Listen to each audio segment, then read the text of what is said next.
to it.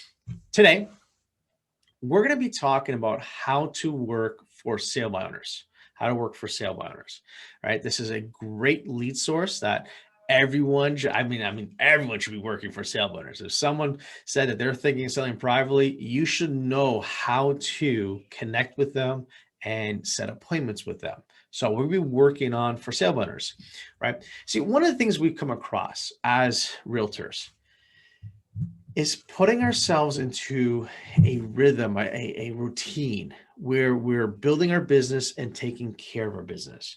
And to do that is we'd simply divide the day up where the AM hours, it's all about building the business. And in our PM hours is about taking care of the business, right? And they're both equally important, right? And I've mentioned to you that if you simply put that into your schedule that way, where in the AM hours, it's all about connecting with people and finding future business, finding people that you can help.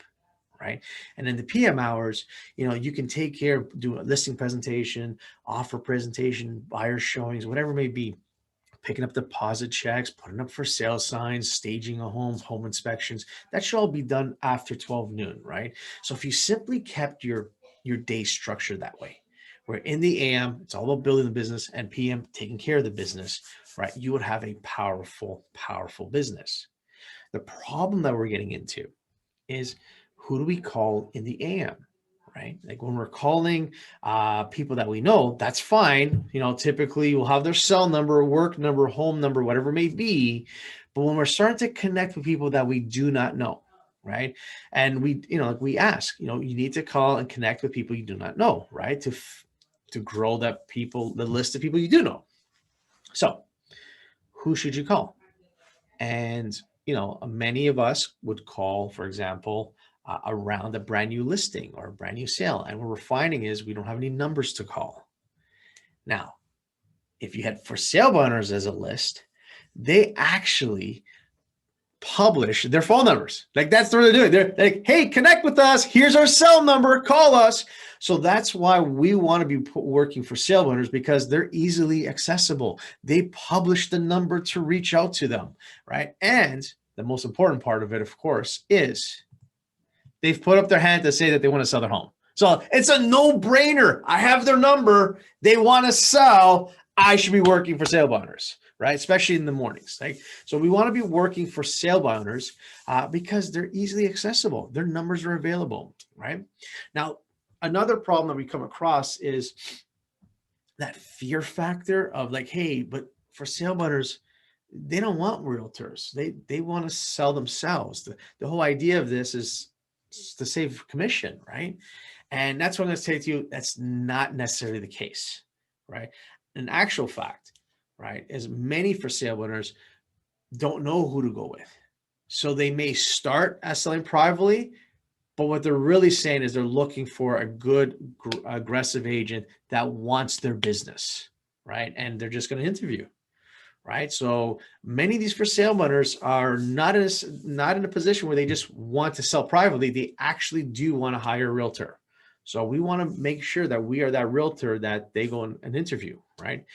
And I guess another issue that agents are having with approaching for sale owners is simply not knowing how to approach them. Right. So I'm going to try and answer those questions for you, right? Make sure that you are on the right path to going after for sale owners, right? So this number one, we're going after for sale owners because they are high impact leads that provide phone numbers for you to connect with, right? Now, when it comes to understanding how to work for sale owners, I would like you to picture this. Okay, picture these. I got 3 scenarios that come up all the time with for sale owners, right? I'm going to share these scenarios and then share with you how to approach that. So when working with a for sale owner, it's very important that in the back of your mind, you're wondering, what is their story? What is their scenario?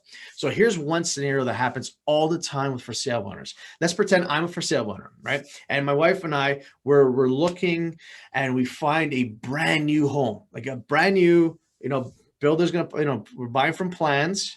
So the builder's going to put it together, build a house for us, and then we're going to take possession of it.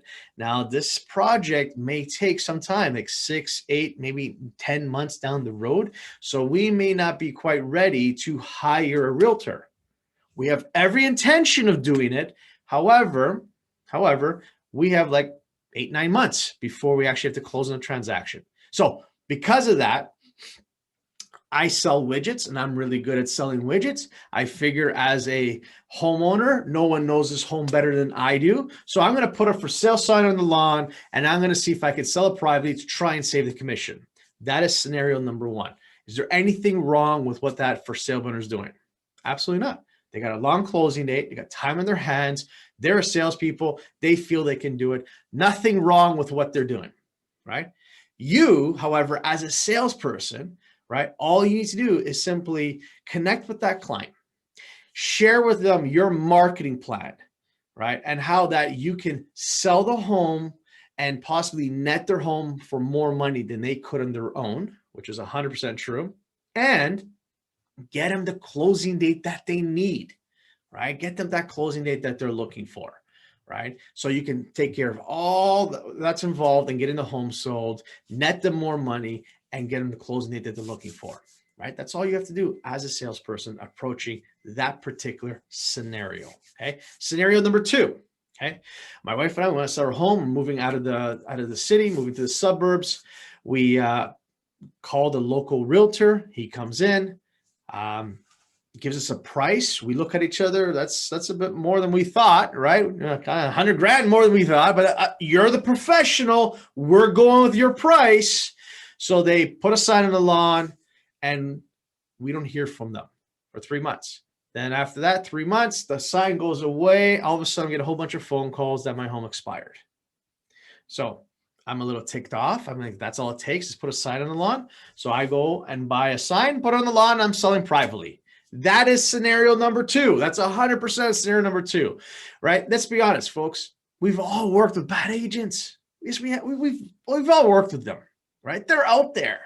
So all you need to do as a realtor is connect with that client, connect with that for sale owner, and share with them how there is a difference in the service that's out there, right? You provide them your marketing plan, share with them your reviews, your Google reviews, your Zillow reviews, have them connect with clients that worked with you in the past, right? Because at the end of the day, there is a difference in services, a difference between realtors. And all you have to do is show them what you do because you are a top agent, right? Let's be honest. We've all worked with bad agents. And once the public gets a bad taste in their mouth, then they think that that's all they have to do. But the reality is you do so much more for your clients, right? So that's scenario number two. All right, scenario number three, right?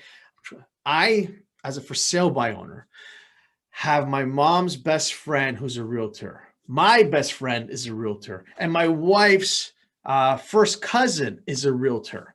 And I'm like, okay, who do I go with? If I go with one, I'll upset the others. So I quietly put an ad in a newspaper to try and sell my home privately. No sign on the lawn. Don't let anybody know. I just want to quietly see if I can sell my home because I don't want to offend anybody. That's scenario number three, and that's 100% out there, right? So what do you do with those folks? Well, what you want to do as a realtor is share with them how this relationship is strictly business. We are a business relationship, and that you will do everything in your power to get the home sold, right? And if something came up and, God forbid, there was a lawsuit, as an agent, we're fine because we have errors and omissions insurance and we are covered. Now, would that client, would that for sale owner, would they try and sue their mom's best friend or their best friend because the transaction went sideways? Of course not. And that's what you want to share with the client is like, we're establishing a business relationship and that if anything goes bad, it's nothing personal. It's just business, right? And that is important for them to understand because they'll feel more comfortable then, right? So those three scenarios are out there. Look for them, have them in the back of your mind, and then go after the business. Now, what I can tell you when approaching for sale owners, please do not negate what they're doing. Do not say to them that what they're doing is going to cost them more money. I'd rather you encourage them. Show your passion, show your compassion, Be empathetic to what they're doing, right? And then simply ask them, hey, if things don't work out the way you're thinking, when were you planning to interview realtors? Because I would like to apply for the job, right? That's the approach you want to come with a for sale owner. Not negate and saying what they're doing is incorrect. No, offer them up. Maybe offer them your open house signs. Maybe offer them up your lender or mortgage broker that they can help, right? Be that resource for them. Because at the end of the day, they may sell privately, but then they have to buy. And that's where you may step in, right? So we want to make sure that we're encouraging them, but more importantly, asking when are they interviewing realtors? And that's be a better approach when working for sale owners. So action steps for you, real simple. I got 3 steps. Number 1, get their numbers. Find out their numbers, because that is actually the hardest part, is getting phone numbers. Number 2, we want to call them, text them, and send them videos, email them, whatever it takes to connect with them. And number 3, we want to be on them like a dog on a bone. What I mean by that is, you know what? After reaching them the first time, I want you to continuously stay in contact with them. Again, calling them, texting, video every single week. That's right, every week. You call them. You say, how are things going? How's it happening? What's going on? How can I help? When are you planning to interview realtors? See, it's stay on top of them, because as a for sale buyer, they're not looking for someone passive, right? They're looking for someone who's assertive, that wants their business. And you as a realtor, that's all you have to do, is show them that you want their business, that you're coming after them, not because they're doing things incorrectly. That's not it. You want their business because at the end of the day, they're a high impact lead. They've put their hand up. They need to sell. You might as well be the agent that they sell with. All right, guys. Hey, I hope this was informative. I hope this helps you in maybe help you make the decision to work for sale owners. If you have any questions or concerns about for sale owners, talk to me about it. I have a whole plan on how to work FSBOs.